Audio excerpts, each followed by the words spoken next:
सतनाम के। लहर लहर लहरागे हो गुरु सादा झंडा सतनाम के।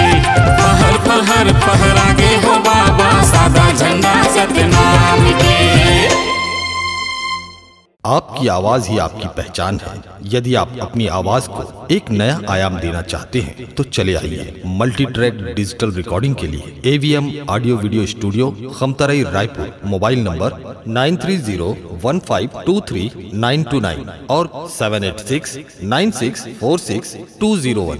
यदि आप नए एवं पुराने गीत सुनना चाहते हैं तो avmgana.com में जाकर गाना फ्री डाउनलोड करें और YouTube चैनल में AVM गाना को सब्सक्राइब करें।